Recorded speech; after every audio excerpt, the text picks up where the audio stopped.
quite a wonderful room we're in here. My name is Bob Dubois. I'm the president of the Noblesville Chamber of Commerce, and the Chamber is pleased to partner with Ivy Tech and First Merchants Bank on this very special occasion to honor 40 plus years of solid public service to our community and Senator Luke Kenley. And we're so thrilled that all of you could join us in our opportunity to say thank you for one of our own friends and neighbors. Before we move too much farther, I would like to invite Luke's pastor, Jerry Reardon, from Noblesville First United Methodist Church for an in-location post meal. I shared with him that in some parts of the world they pray after the meal. I guess, did you know what you prayed?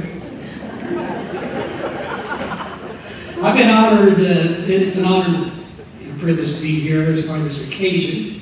And he said I could say just a few words about Luke's church involvement. So, don't worry, I'll keep it above board there, Luke. I've just been at Noblesville First for just a little over 2 years. And so we've not had many in-depth conversations, as you can guess. He's a pretty busy guy. But he's gained my respect in many, many ways. I admire how he conducts the difficult business of our state. He leads not as a politician, but approaches every issue with common sense and fairness to all sides. And Luke practices his faith in the same way. When he comes to church, he comes to worship. And Luke is known for taking notes of each Sunday's message. People gravitate to him at church not because he's in a position of power, but because he's a friend who cares about his community, and he's someone you can count on. And Luke is not someone who talks about his faith. He lives it privately. He's taught Sunday school. He's served on our church trustees and finance teams. He's been part of a Bible study that consists of 7 men in our community for over 30 years. It's a pretty tight group, and you can't get in on that group. And more than once, Luke has demonstrated his compassion behind the scenes to help someone in need. I've heard those stories. And I admire the love and respect that he holds for his wife, Sally. It's very evident. So Luke, thank you for what you've done for our state, for our community, our church, and the kingdom of God. Let's pray. Lord, we come together for this occasion to honor a career that has demonstrated faithful commitment for the common good. We are reminded of your faithfulness to your people and to all creation. Time and again, your people have let you down, but you were slow to anger and always ready to restore and reconcile.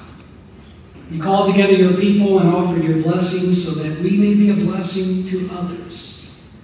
Today we celebrate that attitude of service that has been demonstrated well as Jesus got on his knees to wash the feet of his disciples.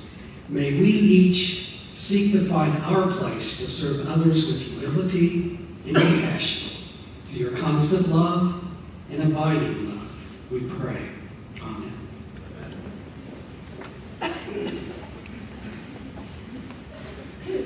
Thank you, Pastor. That was nicely done. It's nice to hear just a little different side of Senator Kenley that we might not normally have the opportunity to know about. It is, Chamber is part of our sponsorship today, and we have several table sponsors, we have several elected officials in the room, and we can't make note of all of them, so we would encourage you to take a look at the program and say thank you for the people that have been able to help put together. I would like to acknowledge one elected official in the room, and that is our new Senator, Victoria Sparks, who is here. Welcome. Thank you for joining us.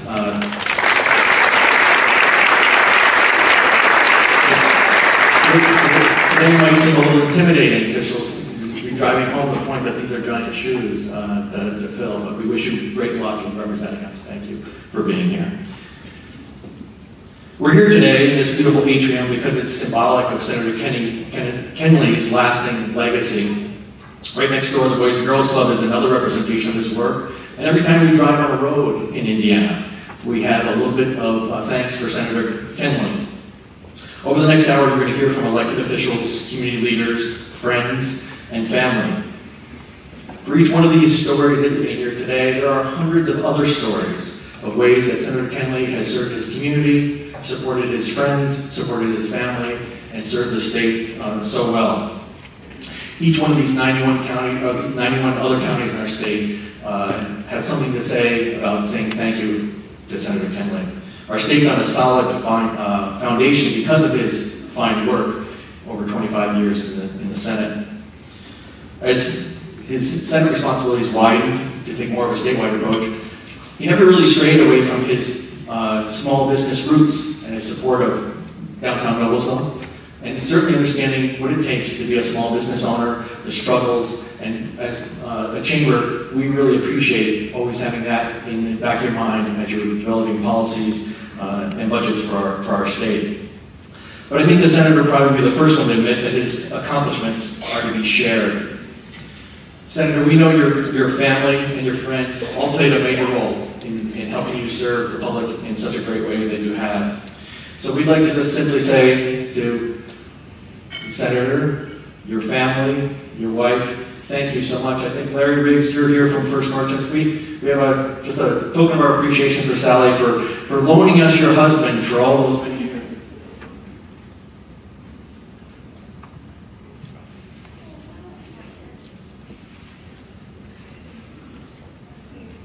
Some nice flowers from Adrian's for you.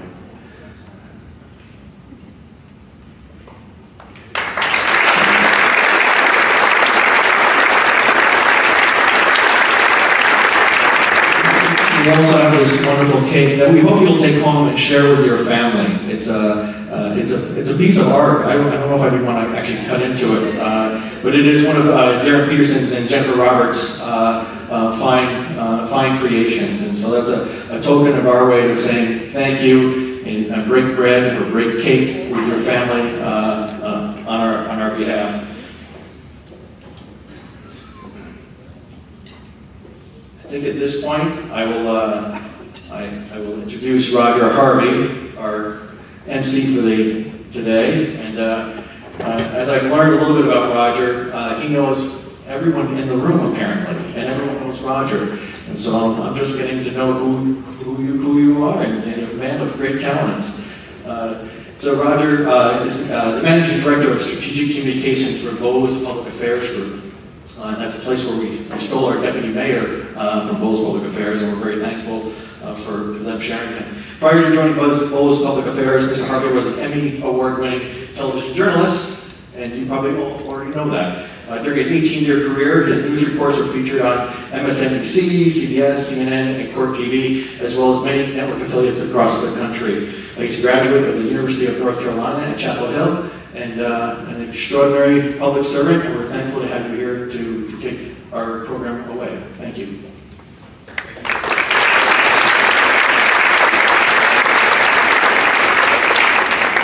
Good afternoon, everyone. It's a pleasure to be here with you today and see so many familiar faces. And we're going to have a lot of fun, share some stories regarding Senator Kenley. And we're going to start things off this afternoon by hearing from our first speaker, Mayor John Ditzler, who was elected to his first four-year term in November of 2003. He was re-elected for his fourth consecutive four-year term in November of 2015. Mayor Ditzler is a graduate of Miami University of Oxford, Ohio, and he's a veteran of the United States Navy. He's been a Noblesville resident for almost 50 years. Please welcome Noblesville Mayor John Ditzler.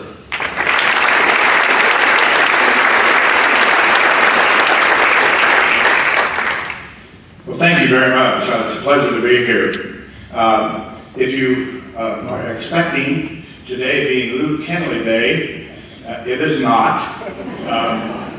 We did Luke Kenley Day on September 30th, and we did it well. The superintendents from the county had a gathering to honor Luke's service, and again, the September 30th was Luke Kenley Day, although we could say it's Luke Kenley Day today as well, certainly. But I wanted to do it while he was still a senator, so that's one reason we did that. I'm going to kind of talk about the senator from a historic point of view. That's historic and hip, if we want to get that out.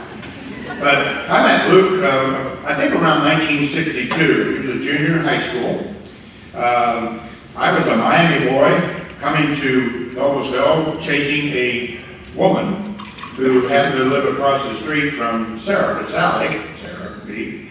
And I have to tell you, the first visit, we were a small town, 7,500 people.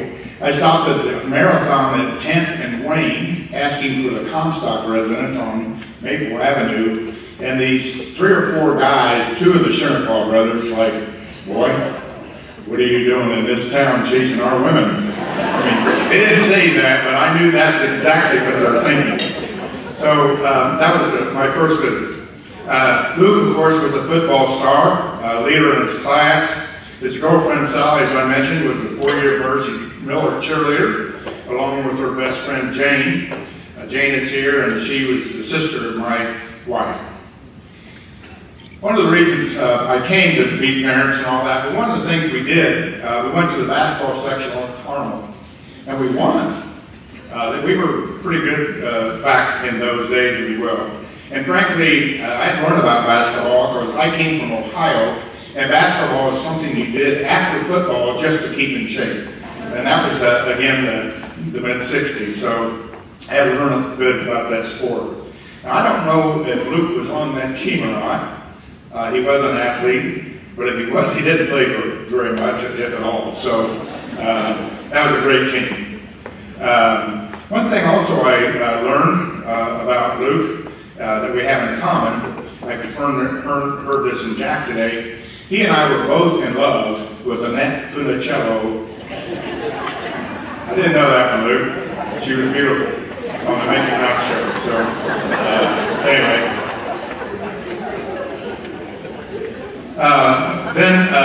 Again, I got married, went off to the Navy, served 2 years, and came back to Judy's hometown, Luke's hometown, and the place I love.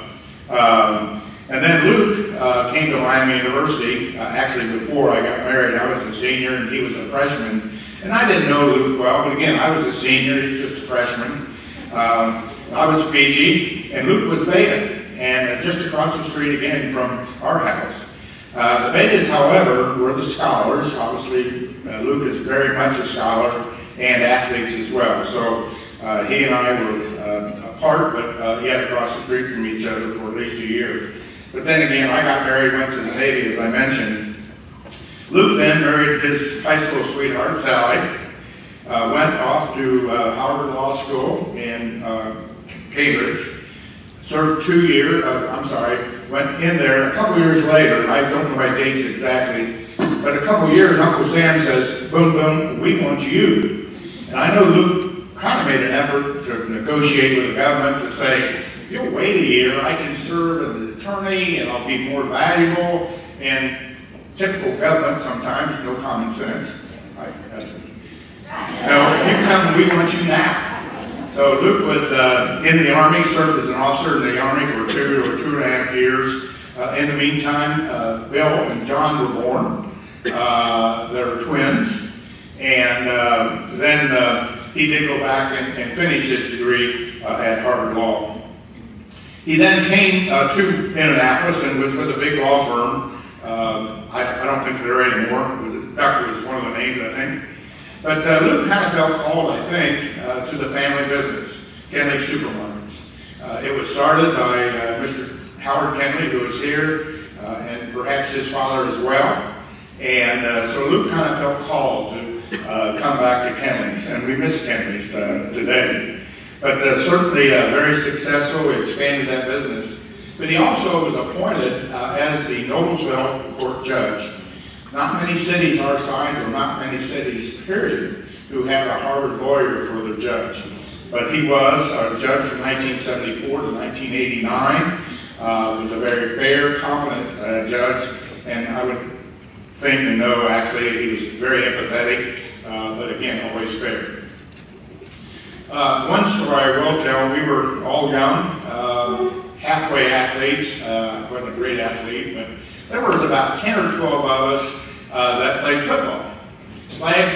It was flag or tag, and I don't remember, it doesn't really matter. There were the guys I do remember, Dale Marks, John Eads, Murray Stewart, Doug Church, I think, Luke and I and some others, and I don't know, but John Eads bought us red football jerseys. Had a name on, a saying or name on the back. The only two I do remember are 747 and beef. Luke was one, and I was the other, and I'm not sure who was who, but we had a lot of fun. We had a lot of fun, didn't hurt each other, competitive, until the younger construction guys came, and they went a little rougher game than we did. Maybe we were getting older, so we gave that up. The other story I will tell, and then that's it, others. But we did socialize together. One time, we were at Luke and Sally's, got talking about business, and as we talk about business, we're talking about the grocery store and the business and a little bit. Luke gets out this, and I still can see it. Luke gets out this big IBM tape, if you will, of pages that you guys remember those days. It was about that thick. We got talking about this, and I think he had the cost, and the selling price, etc. One thing I do remember was he knew everything right down to the numbers. That the lost leader was mayonnaise. Is that right, Luke? One of the lost leaders mayonnaise, because if the customer saw that mayonnaise, a real basic, was higher than another competitor, they would lose their business. So that's a little funny, but it shows you how, in fact, Luke was very precise, just really ran a good business and did a great job. There are other stories, but I'm looking forward to hearing from them. But again, congratulations, Senator. It's been nice, and we appreciate all of your support. Go Mellors.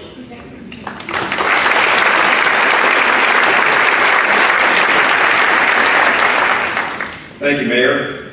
Well, we have many people here in the audience today who have dedicated their time and talents to helping Indiana succeed over the years. And in particular, on a personal note, I must say that I'm proud to say that we have two of the best lieutenant governors Indiana has ever had in our attendance today, Becky Skillman and Sue Elsterman. We're going to hear from both of them throughout the program. First, after serving 16 years as an elected official in Lawrence County, Becky Skillman was elected to the Indiana State Senate. She became Majority Caucus Chair, the first woman in history to serve in the Senate Republican leadership. In 2004, she was selected by Mitch Daniels to be his running mate and subsequently served as Lieutenant Governor for 8 years. She was the first elected female Lieutenant Governor here in Indiana. Since then, she has served as the President and CEO of Radius Indiana, which oversees economic development in southern Indiana, and she currently serves as the board chair there. She and Senator Kenley were elected to the Indiana Senate back in 1992. Please join me in welcoming our former Lieutenant Governor, Becky Skillman.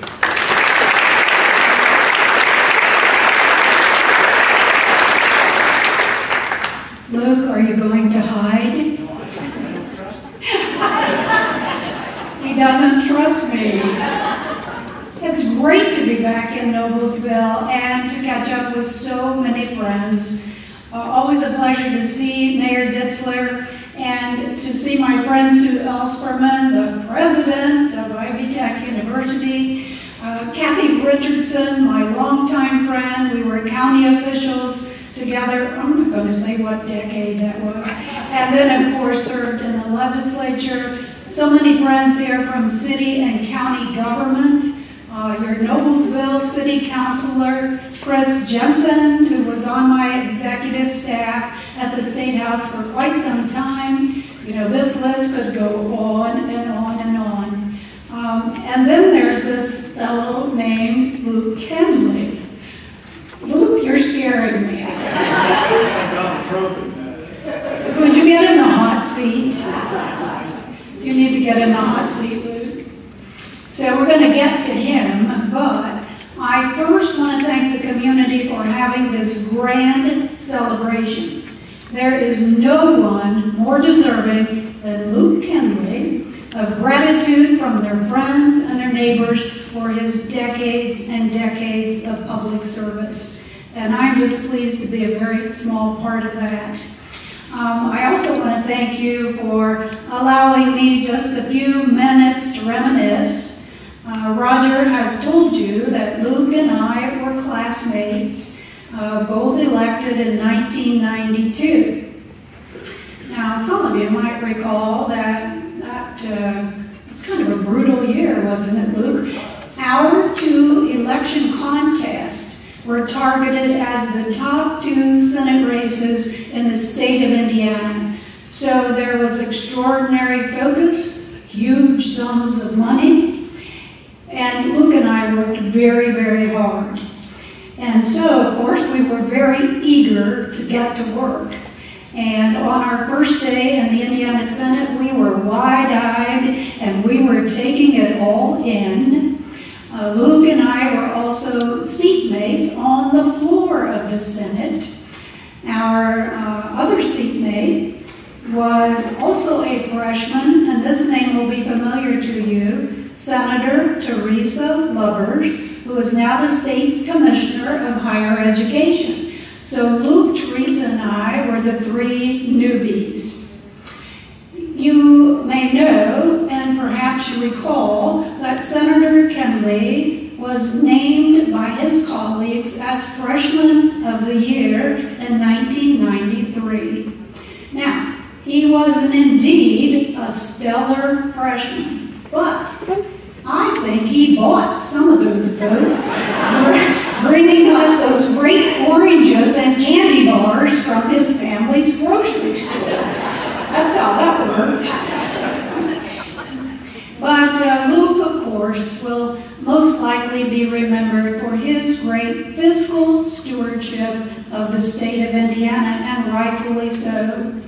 But, quite frankly, he could assist any legislator with their proposals, and they often sought him out for advice, and that would be on any issue from education to healthcare to regulatory reform. So no matter how busy he would always stop doing what he was doing to just help another legislator become successful, and I think that says a lot about Luke Kenley, the man. And Luke was continuously teaching, whether he realized it or not. You see, he formed very close relationships with our Senate interns as a group, the college students who spent the legislative session with us. He wanted to ensure that they would have a great learning experience as well as having fun along the way.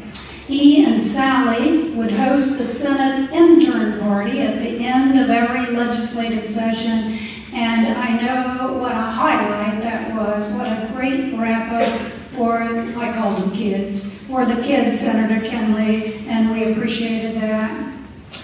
Perhaps someone attending here today benefited from his Luke Kenley Leadership Conference. I know he would arrange annual visits for young people to come to the State House for a couple of days, a weekend perhaps, and visit with legislators and visit with state government leaders. And I spoke to your class a time or two, Luke, and he did that because he cared. I know how much he cared, and I know how hard he worked. So, you won't be surprised to know that Luke quickly rose through the ranks of the Senate members. Now, in the Senate, as you gain seniority or as you gain a leadership position, then your office moves down a floor. I mean, ultimately, you would get much closer to the Senate floor. So when I left the Senate in 2004 to become Lieutenant Governor, I was serving as the chairman of the Senate Majority Caucus. My office was connected to the Majority Caucus room, so that takes up a lot of space. Senator Kenley was on that floor. His office was on that floor as well. But the remainder of most of the desks on that floor belonged to women, Senate staffers who had been there for 20, 25 years. So you know who really runs the place, right, Luke? Women run the place. And they were all women of a certain age, you know, like myself. So one day on our floor, I was walking to the ladies' room. I turned the corner, I see Luke, and I just doubled over with laughter. He was sitting at his desk wearing his winter coat, a wool scarf wrapped around his neck, an old hat pulled down over his ears, and he said, damn women are going to freeze me out of here. Remember that, Luke? So, of course, I didn't really leave the Senate because the Lieutenant Governor serves as president of the Senate, and so I got to stay with my friends for the next 8 years. And let me tell you, my first year or two as Lieutenant Governor was quite the experience. You see, Luke and the Senate Republicans expected me to convince Mitch Daniels to do what they wanted to do, and yet my partner, Mitch Daniels, expected me to convince Luke and the Senate Republicans to do what he wanted to do. And so there were many days I felt like the rope in a tug of war, Luke. So thanks for that. And okay, I'm going to tell some stories because Luke Kenley was called to the governor's office a time or two. And I think it's accurate to say that Mitch Daniels and Luke Kenley sometimes had differing opinions on an issue. Imagine that on policy. Now, the end goal might be the same, but they would take a different route to get there. Well, I was always in the room, and those were some fascinating discussions. And let me just say confidentially, I believe both of them were accustomed to having their way and having the final word. So, this was a new day. But, you know, in the end, and I'm going to be very truthful and honest about this, Mitch Daniels and Luke Kenley have a lot in common. They're both very strong leaders, and so, by working together, they moved our state forward in unprecedented ways during that 8 years, and I believe they did so with great mutual respect and admiration. Now, I've mentioned that one of my duties as LG was serving as president of the Senate, and so I actually got to, see my Senate colleagues in a new light and from a different perspective. So I did enjoy watching Senator Kenley in action, my old classmate and, my colleague. And let me just say, when Luke spoke, people listened. And you may be saying, well, aren't you supposed to listen? But sometimes that's not the case. It's a little hectic on the Senate floor. But Luke would often wait until all the others had spoken or pontificated, whatever be the case. You had some far-fetched arguments. But then he would just calmly come to the microphone, lay out this practical, ethical, principled approach to the issue. That would end the debate. We would close out the machine, and Luke would save the day. And I witnessed that time after time. So, essentially, after all of his work, Luke has ensured that Indiana is a fiscally sound and an economically strong state. We have a very healthy state budget surplus, and his work has allowed Indiana to attract hundreds of new companies to the state, has allowed us to create thousands of new jobs for our people. Our children, our grandchildren, and future generations are going to benefit from his leadership. I know he's made a difference in the lives of the people of Noblesville. He's made a difference in the lives of Hoosiers. So when I received this call several months ago from a Senate Republican friend letting me know that Senator Kenley was retiring from the Senate, I said, heck no, he can't go. But I think we can all rest assured that he has trained others to succeed him in leadership, because that's what great leaders do. Now, Luke, with your departure, the class of 1992 has left the building. And you have my hearty congratulations. Please enjoy this well-deserved downtime. Life is great on the private side too. So my very best wishes to you, to Sally, to the kids, the grandkids. Take care, my friend. Godspeed.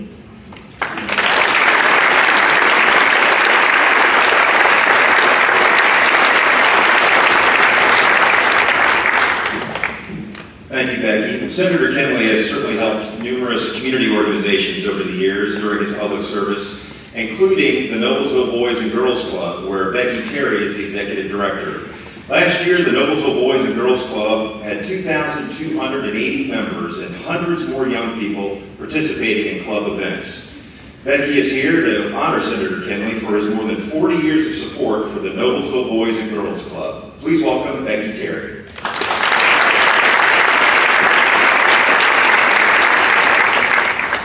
Hello, sir. How are you? Good. I've known Luke for about 7 years now, and let me just say he's kept me on my toes in the boardroom. It's been lovely to have him there. I've learned a lot from him and hope to continue to learn from you and your perspective and your knowledge and wisdom. I'm honored to be here today to represent the Boys and Girls Club of Noblesville as we pay tribute to Senator Kenley. One could say that the relationship between the Senator and the Boys and Girls Club is more like a family affair. Luke first became a member of our family as a child when he attended our club above Kirk's Hardware. Can you envision him as a 10-year-old boy with a crew cut, maybe a milk mustache and a slingshot in his pocket, holding his club card and checking in for the first time? Little did he know he was checking in for a lifetime of service. I'm sure there are a story or two about the mischief he's gotten into, but maybe Tom can fill us in later on a little bit of that. As an adult, Luke continued his affiliation with the club and joined the board in 1977. During his tenure on the board, he held the office of president in 1981 and 82, and he commanded or has been involved in 3 major capital campaigns, including our last one, where we're building a new Boys and Girls Club that you might have seen on your way in today. Luke was honored as Board Member of the Year in 2014. I'm sure he was honored with that in previous times, but that was before me, so I couldn't really find that. But that was for his work on the Connor School project, and he received the Founders Award in 2016 for his exceptional contributions to our organization. He'll even tell you how he made a motion on the floor at a national conference saying that girls should be allowed in the Boys and Girls Club, and we should be officially the Boys and Girls Club of America. Thanks for including us, Luke. We appreciate that. His wife, Sally, is a charter member of the Ladies Auxiliary and received the Phyllis Whitcomb Green Award for Volunteer of the Year in 1991. Their children were members of the club, and their grandsons, Ray and Leo, are now part of our family as well. A core principle for every Boys and Girls Club is to build a sense of belonging, to create a sense of family, and to be a home away from home for all the children who walk through our doors. I have to believe that that was your experience as a child, Luke, and hopefully for all the other club kids that are with us here today.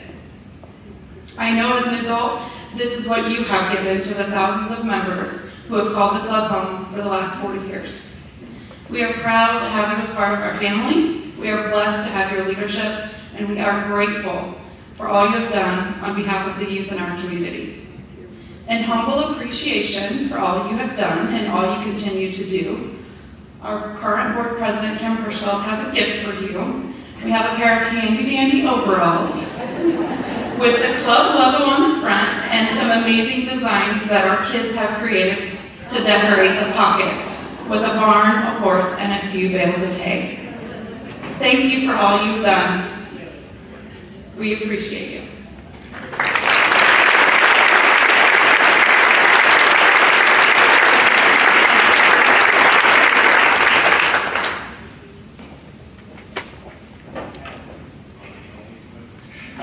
I see that. Our next speaker is Hamilton County Commissioner Steve Dillinger. Steve was elected to the Hamilton County Council back in 1985, and then as a Hamilton County Commissioner in 1989, where he continues to serve today. He has served as President of the Hamilton County Commissioners for the past decade. Please welcome Commissioner Steve Dillinger.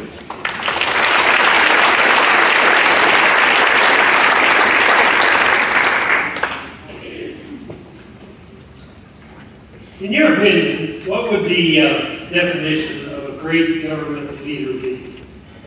You know, as I thought about that, I come up with things like honesty, dedication, possessing the ability to convince your colleagues and get a consensus to get a positive vote on important issues. A person willing to do the right thing for the right reasons, regardless of how unpopular they might be from time to time. And on the occasion, the person being able to have the ability to say no, regardless of the political pressures being put on them. I think if you look that up in the dictionary, you would see a picture of Senator Luke Kenley. I have known Luke and Sally for over 55 years. We all went to school in this very building. This was our high school. I've had the privilege of playing on the football team with Luke. Well, that's not really true. Luke was playing on the football team. I was a freshman, and I was tough, so they just moved me up, and they beat on me for that year, he and his colleagues. And Luke was not only on that team, he was, I believe, the captain. I think he might have been Mr. Football that year as well. So, I mean, he was really, really a leader. But he taught me a lot of lessons. As we grew up, and he became a senator, and I became a commissioner, that friendship has paid off for the citizens of this county and city, I believe, very, very well. When my colleagues, Commissioner Christy Noltman and Mark Herman, came to him a few years along with Mayor Dischler and his city council and Noblesville schools, asking him to help us get Ivy Tech here. He went to bat for us. He got his colleagues to agree with it. And because of that united teamwork of governmental agencies, we're sitting here today in Ivy Tech. We went to him a little later on, more recently, and we said, Luke, we're having a terrible problem with State Road 37. We need to make a thoroughfare out of it. We need to get rid of the lights. And we don't have the money to do that. So we need to convince the governor that it's very important.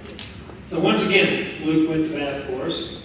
He brought home $100 million from the state to help us get this project going, which we're in the process of doing now.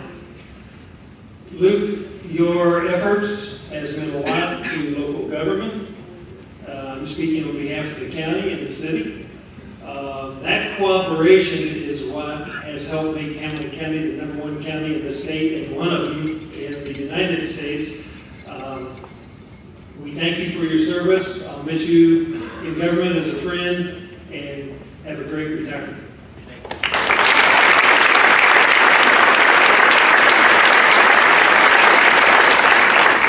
Thank you, Steve. Brenda Myers has been the president and CEO of Hamilton County Tourism since 2005. Under her guidance, Hamilton County Tourism has supported efforts in every community to make Hamilton County a major tourist destination. Please welcome Brenda Myers.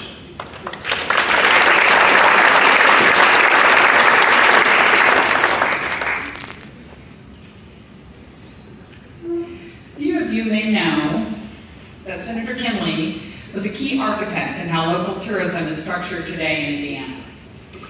You might say he paved the way for me to get my job, but you can't blame him because he was not on the selection committee. This enabling legislation was typical of his style, as I mentioned previously. Its structure is a little like our Constitution. It's thoughtful and intentional, it's uniform, and yet it allows for some interpretation, while holding tourism professionals like me accountable by its design. You've reminded me of that a few times, I think. The senator has also been instrumental in supporting Indiana's role as a competitive sports destination for youth. Now, millions of elementary age through young adults travel to and within the communities of Indiana, both small and large, making a huge economic impact. So, Senator, thank you on behalf of my colleagues across the state for supporting tourism economic development and for believing in us. Thank you. But I have more. I have to take a moment to tell you what a personal coach the senator has been for me. I'm not very good at politics, as some of you in the room probably know, and he has really helped me in my work at the Capital Improvement Board and also at the state level. He's been a tough coach, but I needed it because I'm not very good at it. And he's really made me grow professionally and personally. Now, we were hoping that you might have a little extra time on your hands these winters, you know. I know you spend a lot of time down at the State House burning the midnight oil.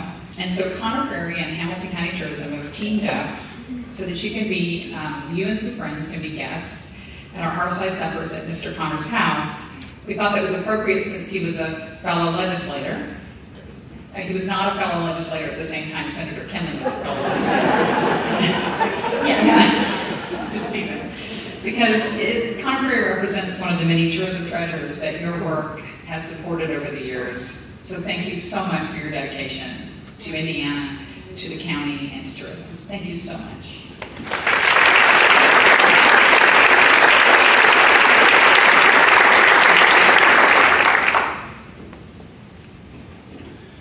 Well, as we're hearing, Noblesville has certainly been fortunate to have such strong representation at the State House.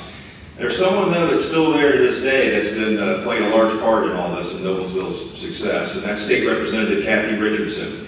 She was elected to the Indiana House of Representatives in 1992. You keep hearing about 1992. She serves on the Elections and Apportionment Committee, the Legislative Council, and as the House Majority Caucus Chair. She also is the Chief Elections Officer for Hamilton County. Please welcome Representative Richardson.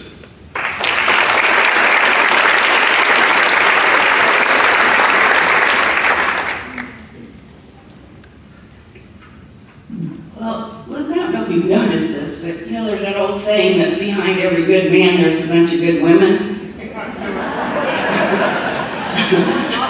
Yeah, Sally, yeah, Betsy, yeah. So anyway, that was just an observation I had made. So Luke's a little worried because I've done a couple of these now, and he's like, she must be saving something for the end here. No, but as has been mentioned here, Luke and I started together also in 1992. We began our first session, and one of the things that we share, and I'm sorry he couldn't be here today, I tried to get Dick Dellinger. Dick was the former state rep from this area, and I tried to get him to come because he has a big role in the fact that both of us were there. When his job, he decided to retire as a state rep, he came to me and said, you know, is this something you want to do? And I'm like, probably not, but he convinced me it was the thing to do, and I kind of think that's what happened to Luke. Dick came to him when Dick decided not to run for the Senate, and encouraged him to do that. So I do know that Dick takes pride in, and whether it's true or not, claiming that he had the only two serving former students. He was our government teacher in this building. So it's very appropriate that we're here today for that, but he was very proud of that. And at that time, I think Becky alluded to it too, we all were both pretty wide-eyed about going there and concerned about the next steps and what we would all learn and learning the ropes together. But the funny part, and I did mention this at another thing, that Luke in the beginning and I said, well, you know, it's so convenient, we could just ride together. You know, we're both right here in town and it'll work. I think we did it about 2 times and then figured out our schedules were so different that the next 25 years we rode by ourselves. So the one thing we thought would be a good thing is we would get to keep up on what was going on in the House and the Senate. But like I said, that didn't come to pass. There was no doubt that through our 25 years together, most of the time our voting records would be pretty much right in sync. There was a couple of times I went rogue, and there's a couple of times Luke went rogue, but for the most part, our views were very close, and obviously wanting to do the best things for Noblesville and the best part we could. Our districts changed a lot over the last several years. We started out with these really large districts in our first 10 years, and then it shrank a little bit in our middle 10 years, and now this time it's really small, and in some ways that's really good, and in other ways you only hone in then on the things that you know locally. I know we both had districts that went from homes, large homes in the Fall Creek area, all the way down to Marion that needed help in so many different ways. So through that balance, we always had to try to find what would work best for everyone. We kind of took different approaches at the legislative process. Luke took his business background and his fiscal experiences and went in that direction. I kind of took my county government and went more of administratively. I work more with making sure everything runs well and things, but we know that both sides are needed, and when the job gets done, we can all be very, very happy that we all work together. I'm going to give the other verse of that Becky mentioned about Mitch and Luke.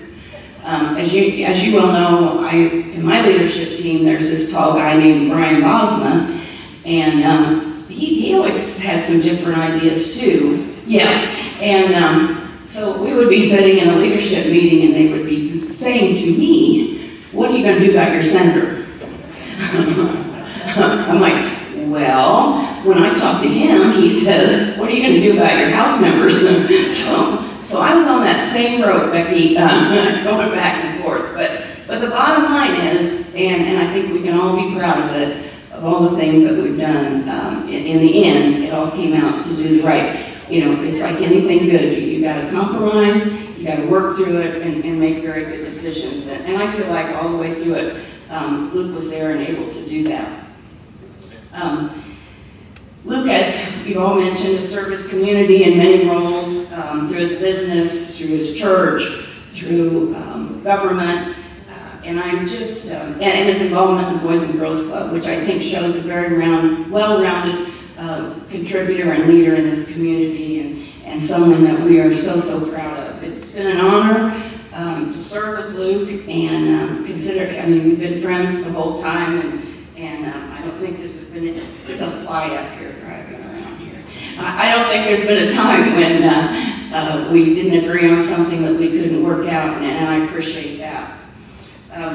The state owes a lot to his leadership, and as I think Becky mentioned, we will be in very good shape. He set a very good foundation, and for the members, we have so many new members, both sides.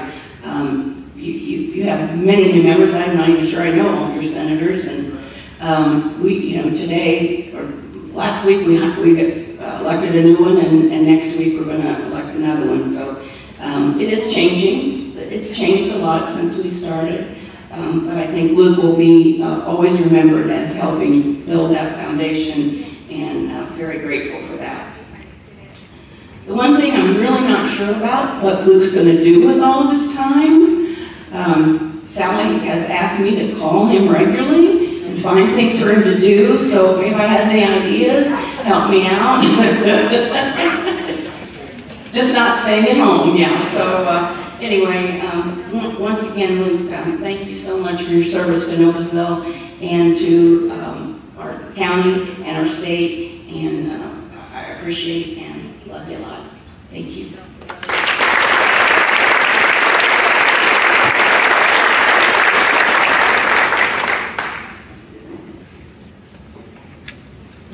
Thanks, Kathy, and I know I'm preaching to the choir in a hometown crowd, but just as someone that interacts with lots of elected officials of both parties at multiple levels, Kathy is top notch. She really is, and not only is she very well liked, but she's very effective at what she does. So I just wanted to pass that along to you that she's, as they say down south, she's good people. So.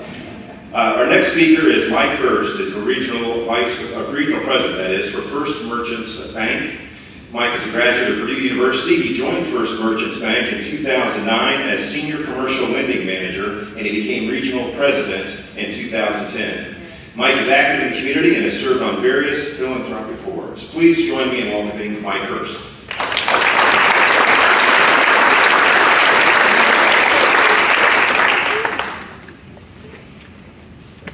Thank you. I am honored to be here. I am humbled to follow the group of folks that were up here before for me. It's a great list of community leaders and public servants. I want to thank all of you for what you do every day. I have a number of colleagues here with me today. I'm not going to name all of them. I want to thank you for joining me as well. They do include Larry Riggs, who is hovering around here somewhere. I think most folks know Larry, Chuck and Sally Crow, and our chairman, Chuck Shalio.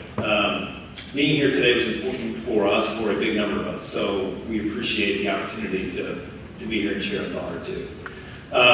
Great insights earlier. I can't imagine a better group of people to share insight on the character and accomplishments of Luke Kenley. I'll add a little perspective. I don't have great borderline sneaky stories about Luke, but I'm hoping to get some as we go. I do want to say my introduction to the Kenley name came the way a lot of people's does, I think, as a young guy new to Noblesville, starting a family and needing to feed that family. Kenley's became a big part of our family routine. So I want to thank the family and Luke for that tradition. It's a part of our tradition and our heritage. It's things you don't think about when you're in your 20s that when you get a little bit older have more meaning. I don't know if we went there because of the price of mayonnaise, but it's possible. They have a lot of money, so it's quite possible. From growing a successful family business with local connections through a tremendous career providing an active voice and leadership in state government, Luke's accomplishments, not only are many, they're well documented.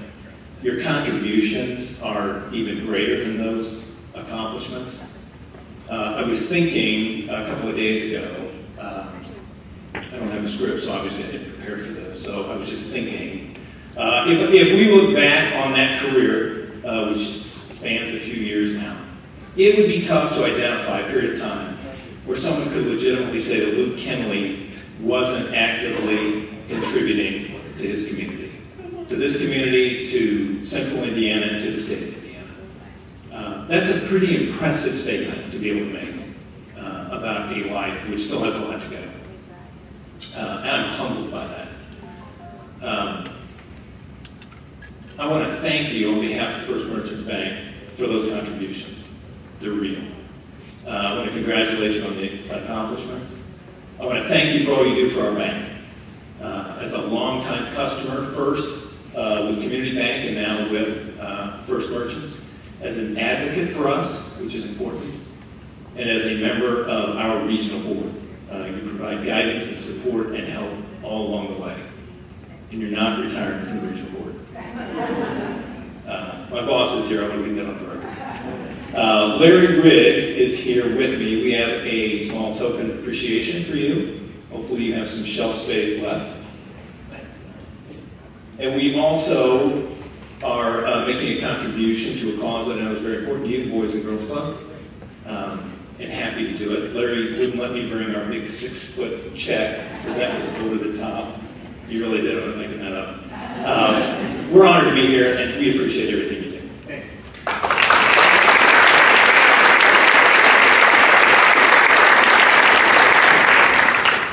Thank you, Mike.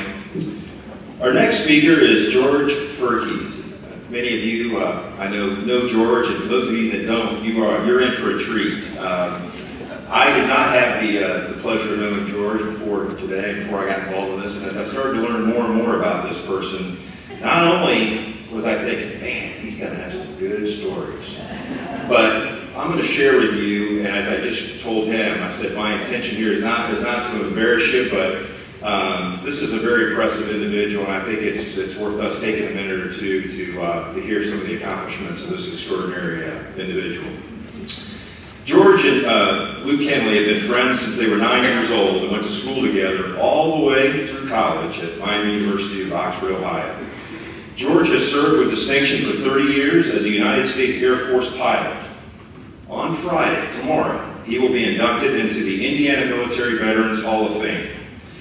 George has earned the Silver Star for Gallantry in Action, Defense Superior Service Medal, Legion of Merit, Distinguished Flying Cross, 3 awards of the Meritorious Service Medal, 9 awards of the Air Medal, and numerous other service and campaign medals.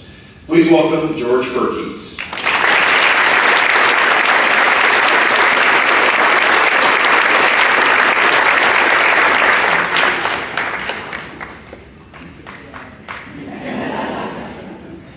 Well, it certainly is a pleasure to be here to retire Luke. I don't really know him as Senator Kenley. I know him as Luke. Known him for Luke for, rolling the clock back about 60-some years, 65, 67, 68 years.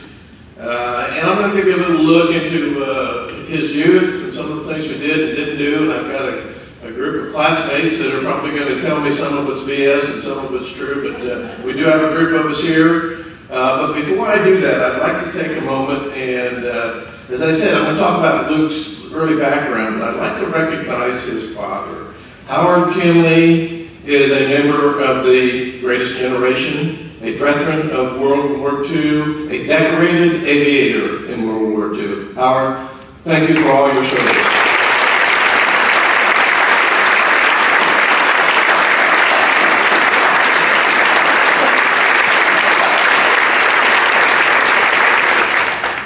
Many of you know it, but I'm going to make sure you all know it, that Luke's got a big part of him is Texan. He was born in Fort Stockton, Texas. I don't know if you guys know where that is, but that's out in the Pecos River country. It's out in West Texas. I don't even think they grow cotton there, maybe a few straggly cows. But he goes out there to renew his Texas roots from time to time, and I know he enjoys it out there. He moved to the Noblesville area early on. I met him in about 1952. He originally lived on the south side of Noblesville and then moved up to the east side on Maple Avenue. And Maple Avenue and Cherry Street and Connor and Hannibal and Division. There was just a passel of kids, a whole covey of kids. And as we got into that era, they obviously knew that we had something to offer, and they built us a new school. They built Connor School. We started there in the second grade. Through sixth grade, we had a very interesting group of kids. We did a lot of things outside the school.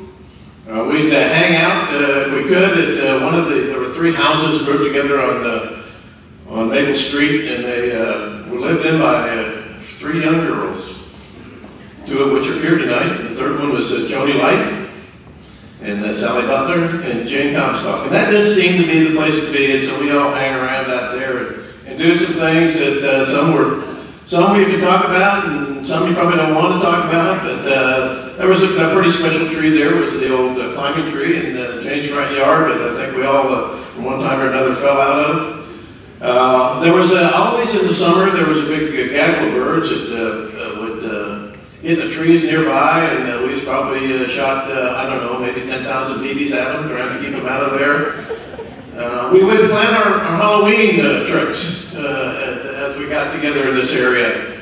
And Luke had mentioned that to me, and I do recall that there were some things, and I think I saw a couple of the sheriff's deputies here, and I'm not sure whether we should really go into that. And it was always fun to go up there. Luke's family moved up there, and you never know when I went up to Luke's house, I wouldn't be building a new room on it or adding a bedroom or whatever. It was just an adventure to go up there. Howard was always building that house to take care of the whole family. Well, we moved from that beautiful school at Connor to a old school. It originally was the high school, and then it turned into junior high, and that's where we spent junior high. It was a Boys and Girls Club, and now we've got a new one coming up. But that was like going back in history. It was the old creaky stairs, the dark rooms. If I recall, the gymnasium used to look like a little prison cell with the walls around it, and that's sort of where they threw us to keep us out of trouble. That was the first place we got exposed to shop.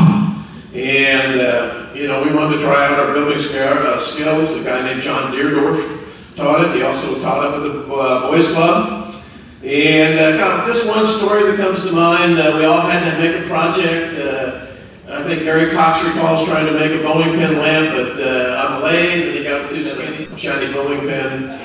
Bill Barnes was probably making some kind of gadget for his automobiles, but Luke, I made a little bookcase, but Luke, no, not just a little project. He had to build a step ladder. He's probably still got it out there someplace. I'm sure it was done to all the specs that need to be done.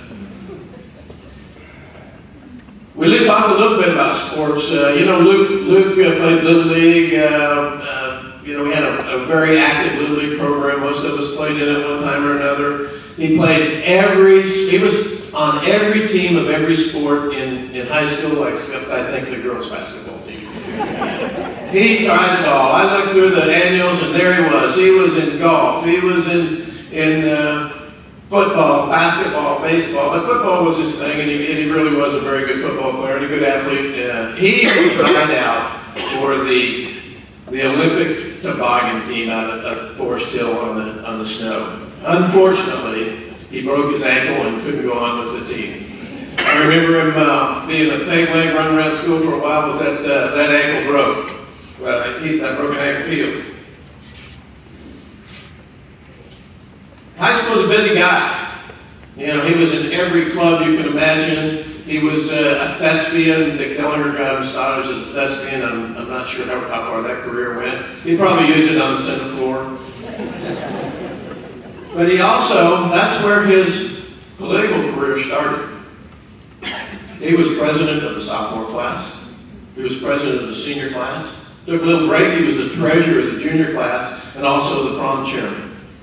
I was so envious of him in that job because every noon he got off from 11:30 to 1 to run the canteen, the snack bar, and he didn't have to go to class. He had all these girls working for him selling Cokes and popcorn. I thought, what a great deal. How did he manage that?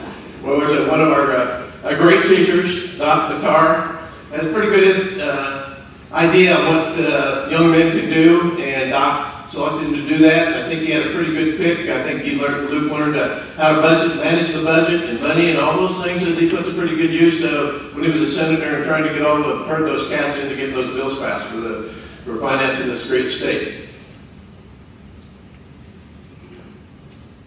He also, as I said, was the prom chairman. We had the best prom ever, still is the best prom ever. Moonlight Sonata, right guys?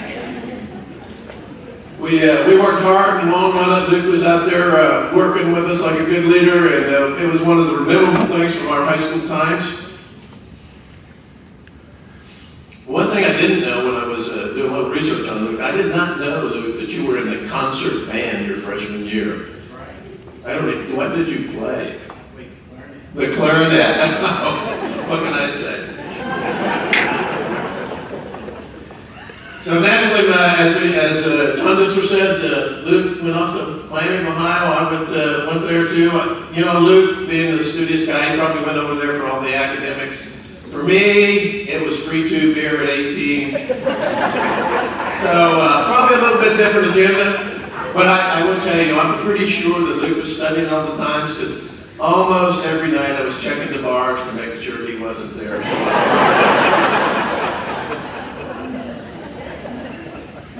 Back then, Luke graduated. I probably could have graduated early, but I used up his extra time there, so that sort of evened out. I don't think I knew that there was a Harvard Law School, but obviously Luke did. He found a way to get in there. Took that time out for his 2 years of military service, which I don't think there's many guys that got to do that. My hat's off to you, Luke, for doing that, for serving your country. I'm proud to say that he did that time at a pretty tumultuous time in the military, 69 to 71. It wasn't a pretty time in the military. As we know, hopefully we don't have to see that again, but again, thanks for your service, Luke. So after Harvard, we heard that he came back to Noblesville. He did the things that he wanted to do to make this town better, his state better, and his country. We've been great friends for many, many years. And I do want to thank him for all the things that he's done for our town, our state, and our country. So, buddy, all I can say is Sierra Hotel for a great job. Well done. Bravo Zulu.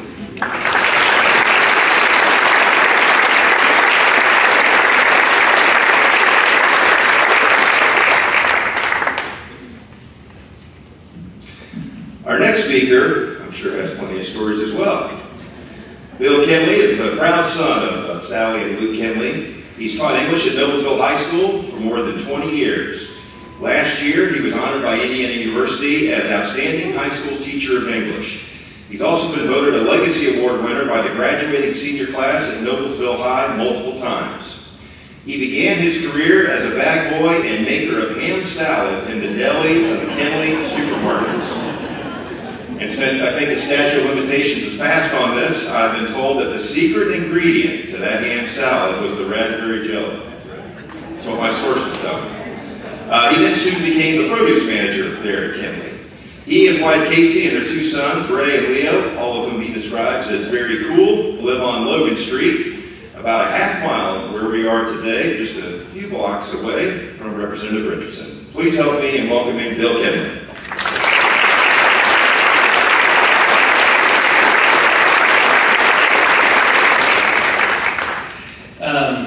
I've got mine written out, so I'm going to read to you. When people ask me what literary character my father most reminds me of, which is wishful thinking on my part because nobody ever has, my mind first leaps to Agnes Finch from Harper Lee's novel To Kill a Mockingbird. Thank you, Sherry Snyder. Sherry was my freshman English teacher, and she introduced me to that book. Some of you may remember that the character was an Alabama state senator who at one point in the story had to leave Scout and Gem and Macomb to go to Montgomery to work on a budget. So there's something there. Also, I know my dad would be flattered as he's a big fan of Atticus Finch. However, after deeper reflection, I'd go 1,000 years back to the great Anglo-Saxon epic poem Beowulf. I'd say Dad's a lot like Shield Sheeson. Don't worry, Bud Coakley, it's going to get easier. Just take a second. Okay. So, I'd like to read a little to you from that poem, and then I've got a revised version that I've made some changes to. So here's the original. I got to get my Liam Neeson voice going here. So, the spear Danes in days gone by, and the kings who ruled them, had courage and greatness.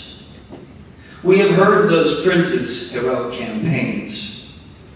There was Shield Sheeson, scourge of many tribes, a wrecker of meat benches, rampaging among foes. This terror of the whole troops had come far. So that's the original. Here's my revised version. So, the legislators in days gone by, and the governors who ruled them had courage and greatness.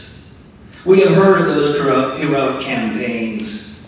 There was Luke Kenley, scourge of many tribes, a record of spending bills, rampaging among foes. This terror of the State House had come far. A foundling to start with, he would flourish later on as his powers waxed and his worth was proved. In the end, each clan in the outlying cities and towns beyond I-69 had to yield to him and begin to pay tribute. That was one good senator. The glorious Almighty made this man renowned. His name was known through the state. Still, a senator must be prudent, pinching purse strings, yet offending few, so that when fighting starts, steadfast companions will stand beside him and hold the line. Behavior that's admired is the path to power among people everywhere. So, give it one slide. The meat of that, in particular, was the last line. Behavior that's admired is the path to power among people everywhere. And I got 3 stories to tell about behavior that's admired. The first one was, well, actually all 3 are at Kenley's. It was while I was working at the family business, through watching my dad and my uncles, through hearing stories about my grandpa, that I came to understand what kind of behavior was admired. As I said, I've got 3 here. The first one, it was a story I wasn't actually present for myself, but it was told many times, and every time I could tell there was a lot of admiration based on this particular behavior. the deal was, it was a summer day, and a guy came into the store. If I remember right, Tommy can straighten me out later, he was wearing a coat or a jacket. And Dad immediately recognized this as strange. So he kept his eye on the guy. Well, the guy, sure enough, you know, when he's got a little space, he grabbed a carton of cigarettes, jammed it into his coat, ran out the store, jumped on his bike, and started riding away. Well, Dad takes off after him, right? He runs out the door, he's got his white shirt, you know, he's got his tie, he's got his penny loafers on. He's running down 10th Street after this guy on a bike, tackles him, ruins his shirt, you know, $40 shirt for a $12 carton of cigarettes. So when he would tell us, I'm like, what's going on here? Why did this story keep coming back? And the behavior that's admired I've come down to, it's don't let people steal from you. And if they do, don't let them get away with it. Right? That's the behavior that's admired there. So the next one, though, is interesting because I'm produce manager. It's maybe 20 years later. And we had these bulk candy bins. And in one of those bins were these Brock's banana-flavored marshmallow circus peanuts. And maybe the most disgusting candy ever invented, except for those Kentucky mints. But anyway, it's like this guy, every day, this guy would come in and he'd always ask for donuts that were no longer fresh. And, you know, he was a rough little guy, and he'd come in there, and I'd be back there wrapping lettuce, and I'd hear the clunk of the bin open. And I'm like, oh, man. And I'd come out, and this guy would just be shoving these peanuts into his face, just eating them. And I don't deal well with conflicts. So I'm like, hey, you know, maybe not. Anyway, so I decided I need to talk to my dad. And I'm thinking he's going to tell me, tackle him. You know, we'll cuff him, he'll go, right? So I asked Dad, I'm like, what do we do? And he says, well, just let him have some. And I thought, well, that's interesting. It's totally contradictory to the other thing. So the behavior that's admired there is when some poor guy has a thing for your Brock's banana-flavored circus peanuts and not enough money to buy any, let him have a few every now and then. And at first I thought, man, that's wisdom. And then I realized nobody got those circus peanuts. It's not like we were going to sell them anyway. So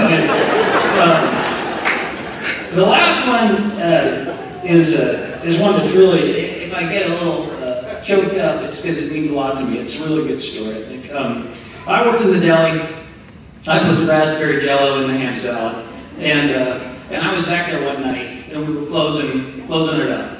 And it was maybe an hour before close. And Dad came back there, and this lady that I worked with, she was pure Noble Tucky. You know, she was rough. She was grim. And one of the things I liked about the south side of Noblesville is you know, we had people who worked there who were well, I don't know, it was a little rough there. I mean, as rough as Noblesville gets, maybe. And you know, this woman, she was pretty grim, but she was really good. She was hard working, and she did her best. And so Dad comes back there, and he says to her, he says, Kat, if we had 10 more like you back here, we wouldn't have to worry about Walmart. And, you know, he walks out, and I'm back there, and it's quiet. You know, I'm mopping. She's got the slicer, she's cleaning the slicer, and a few minutes go by, and she speaks up. She says, Bill, and she was near tears. She was so proud. She says, when a man like your father says something like that to you, and then she couldn't even finish. She didn't have the words to how that made her feel. And you know, I go back to that Beowulf quote about behavior that's admired. You know, when we first hear that, we think of power as, you know, being the appropriations chair, but to me, the power make somebody feel the way he made her feel is a greater power. But the behavior that's admired there is to show gratitude, believe in yourself enough to compliment others, tell people they're good at what they do when they deserve to hear it. So now I'll echo my own dad's compliment to the lady back in the deli way back when, and I'll say, Dad, you were good. We wish we had 10 more like you. So I want to say thanks for letting me speak, and that's it.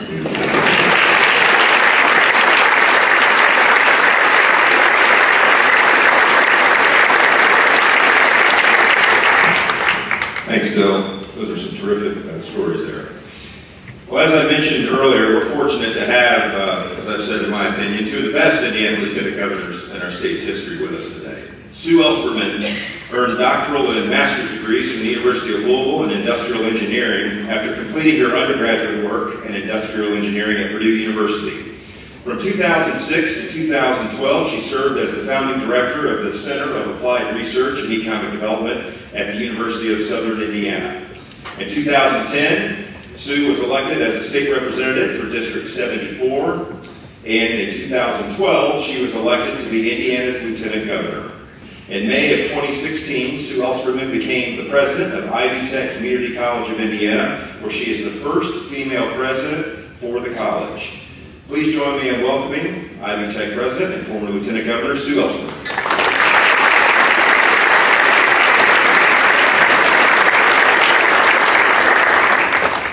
I do not want to follow another Kenley. Bill, that was amazing. What a great son you have, great family, such a testament to the great person and wife that are all a part of this.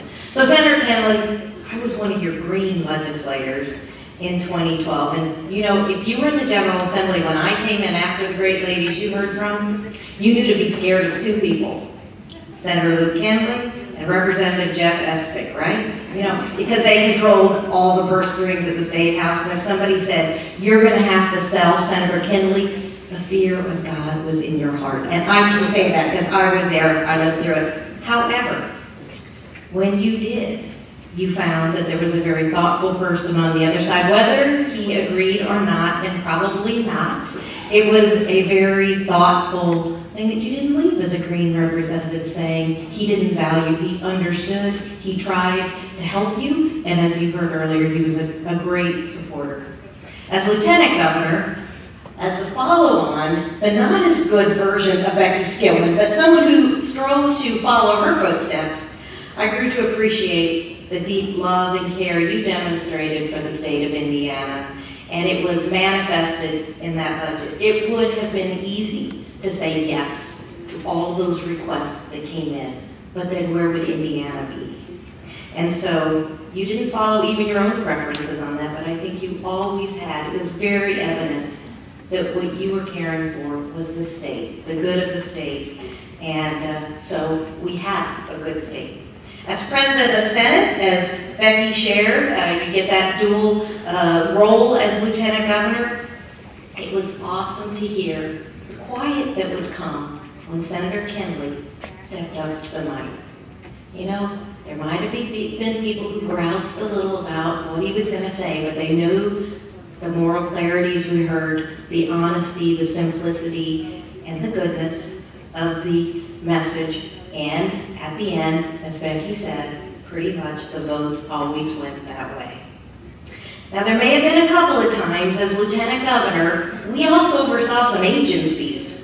And we may have had a few budget requests as well, didn't we, Becky? You know, and he was tight. And you know, Brenda, he may have thought you held you accountable. He held us accountable too. And he let you know. And we might have even had a couple of conversations over a few of those budgets.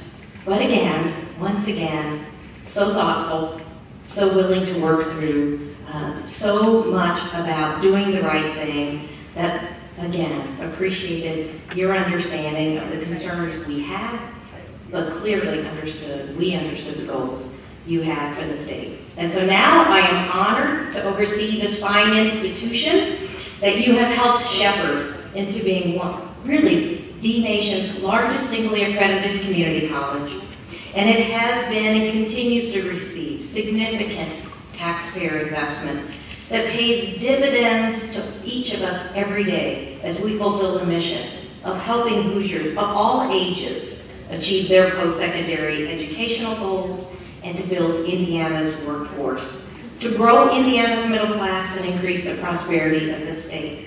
So we say we really are the gateway to the middle class here.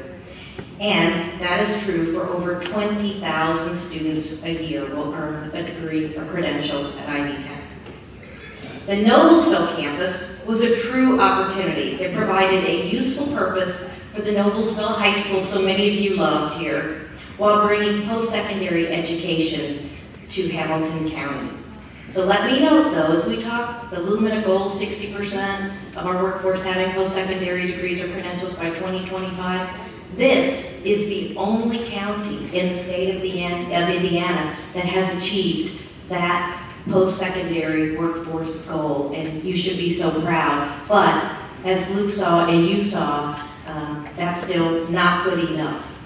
This campus has been and will be an even greater blessing to Hamilton County and the northern donut counties with programs ranging from the building trades to IT. Vice Chancellor Dan Clark, would you stand up, Dan, and his team, yes, a wonderful job bringing and growing programs for this part of central Indiana, and we believe with this campus, the sky is really the limit. We've had about 1,000 students through so far, and we're just beginning to see the tens of thousands of central Indiana students, young and working adults, who will benefit from this facility and its programs, and will join that gateway to the middle class for so many.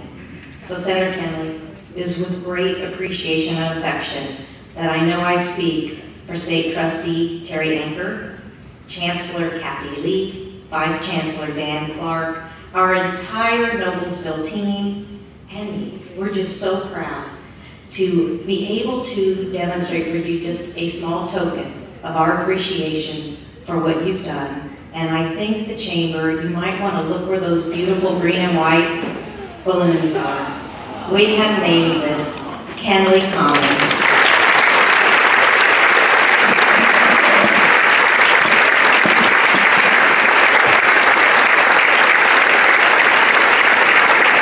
Now, Sally, I think I have one more solution for you. Dan, don't we have an adjunct faculty position for him here? What do you think? Come on, round it up. Thank you, Senator Kenley.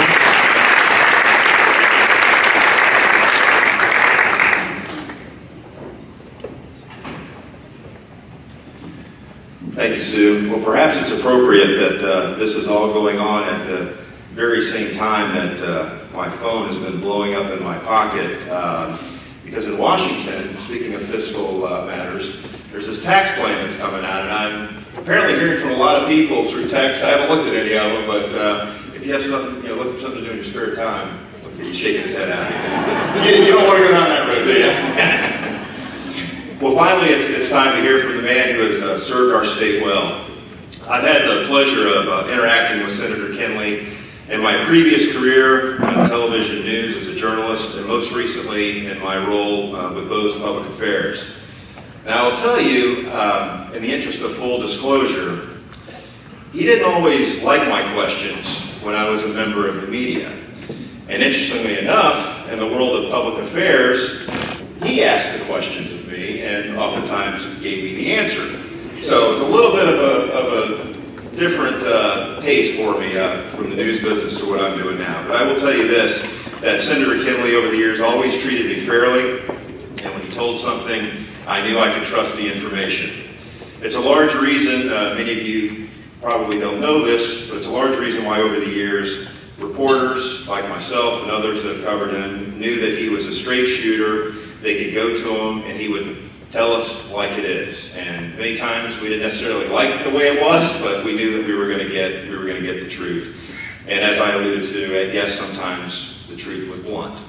Some lawmakers over the years, and I've had the pleasure of working in many other states covering legislatures, primarily on the East Coast, you talk to a lawmaker, many of you all have had this experience, or maybe it's a colleague in whatever business you do, and you feel like you're at a good place, that they understand what you're saying, and then they turn around and do something completely different. And the term I use for this is mutual mystification, right? Because you think you had this great meeting, you made the sale, right? Someone's going to buy your product, and then they end up going to a competitor or something different. I can tell you with absolute 100% certainty, I never had mutual mystification after I had a conversation with Senator Kenley. Senator, when Dan Clark approached me about serving as MC for this event, I gladly accepted. It's a pleasure to be here today with you and introduce you. Please welcome Senator Luke Kenley.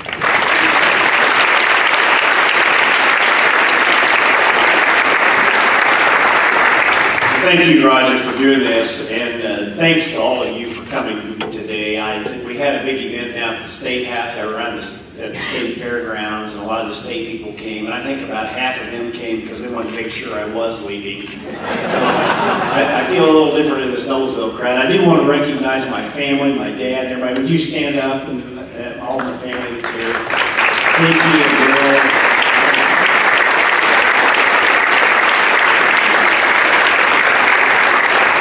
And then also I want to thank the class of 1963, the graduating class, the few people that did vote for me when I ran for office. Would you stand up and recognize the class of 63? Come on, class, stand up.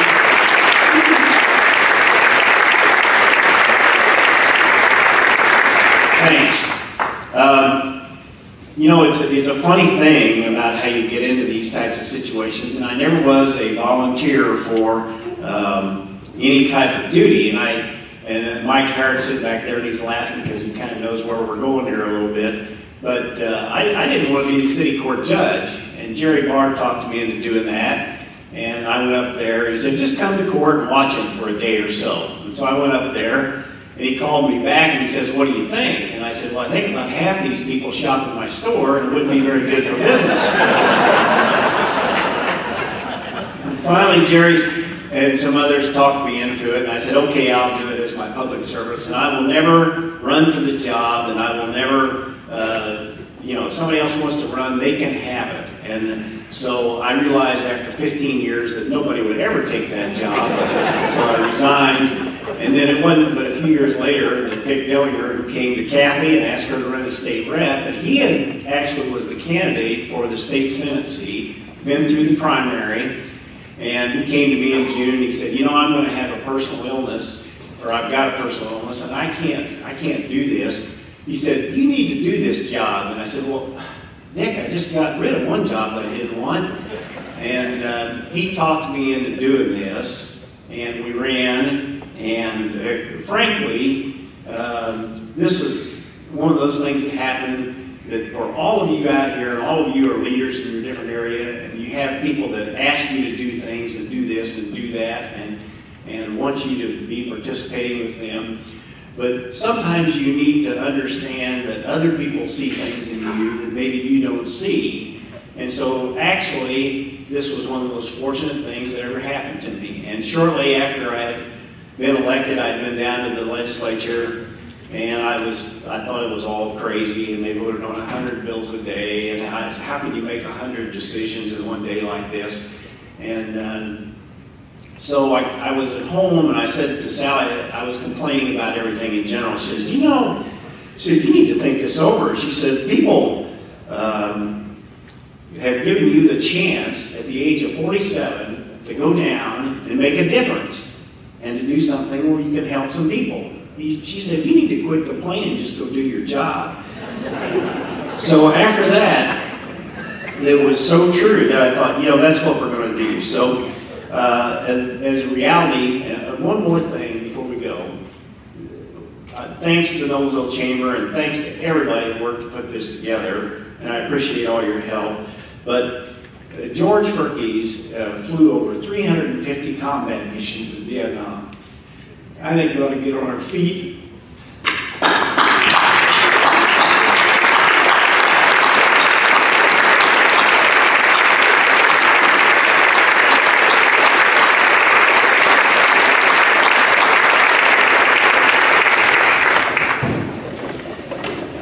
And thanks to Becky and Sue for coming, and they're such good leaders and have been, and we're great leaders in the Senate. And Becky and Teresa and I were the 3 true freshmen, and so they have these evening receptions that you can go to, and so we agreed to go to a reception. So I went with Becky and Teresa, and here are these 2 good-looking guys dragging me along, good-looking women dragging me along, and we got to these receptions, and all the guys that were new legislators say, "How did you get this deal? You come in with these 2 girls all the time," and boy, that was a good deal for me.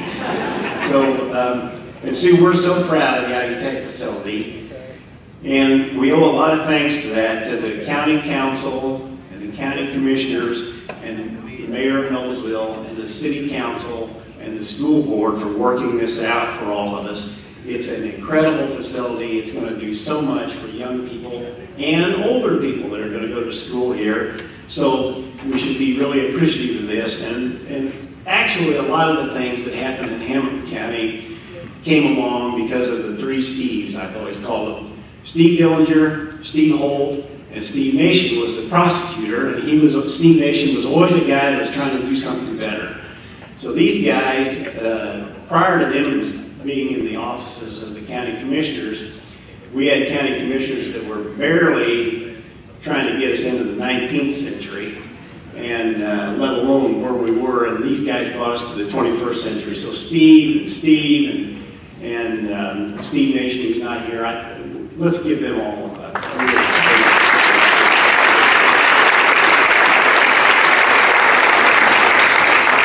Actually, the experiences down at the State House, I was fortunate to be down there at a time when I came in. Evan Bayh was the governor, and Evan Bayh was a fine person and a good person, but surprisingly for a Democrat, he was extremely cautious, and he really didn't do a lot of things because he didn't want anything bad to be on his record. He was more worried about that than he was about doing something. And there were some of us that were in the State House when we were a little younger, and we kept thinking, this isn't working too well, and Indiana's not really in that good a position. And around 2000, we kind of hit a little recession. And Indiana's economy was in such bad shape that it hurt us worse than it did literally everybody else around us. Our unemployment was higher, we were slower to recover, and it just didn't seem like we had a lot going on, a lot to offer. And many of us were very worried about that. And so we were trying to make things happen. And then along came a guy named Mitch Daniels. And Mitch Daniels, if he wasn't anything else, was a catalyst.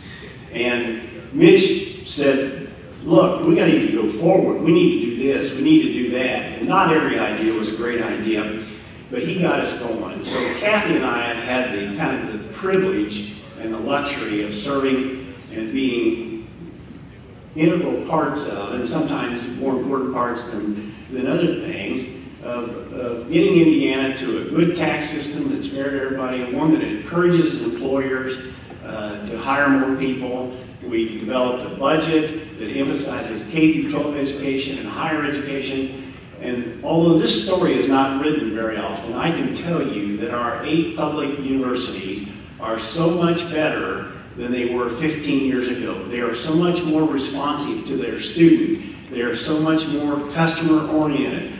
They are worried about how much debt they carry as opposed to prior to that. Just the university would actually say, well, yeah, you can just borrow the money. Don't worry about it. So we've accomplished so many things, and I've had the privilege and the luck to be a big part of that. And then one of the things that I think Becky mentioned about younger people, it's always important. I worked real hard to have a good page program. I probably had more pages than any other senator had every year for the last 10 years.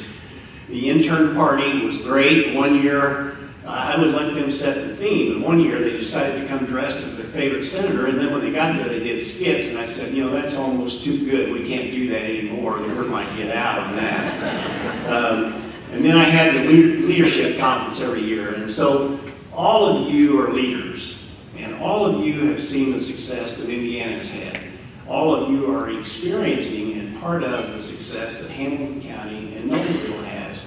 So I would encourage you to go forward with that same spirit and that same attitude and that same fortuity that Kathy and I have had to do what we have done and to make Hamilton County and Noblesville and the state of Indiana the best place in the country to live and raise a family.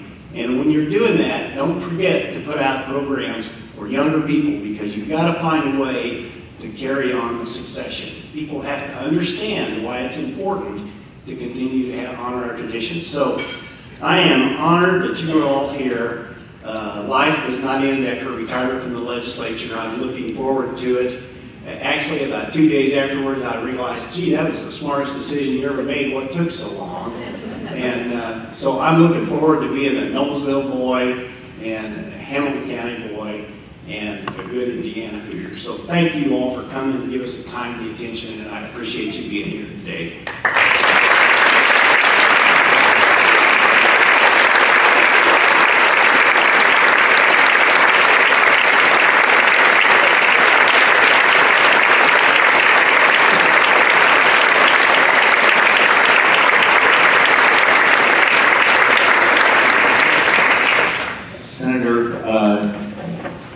Today, a lot of warm feelings in the room. We want you to remember the warm feelings, and so we have a small little token of our appreciation from our Chamber Board of Directors.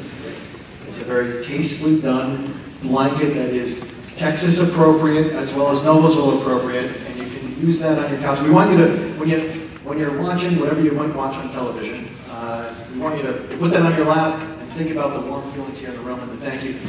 Indiana is a strong state because of you, and we're going to be strong going in the future, and we absolutely appreciate everything you've done. Thank you.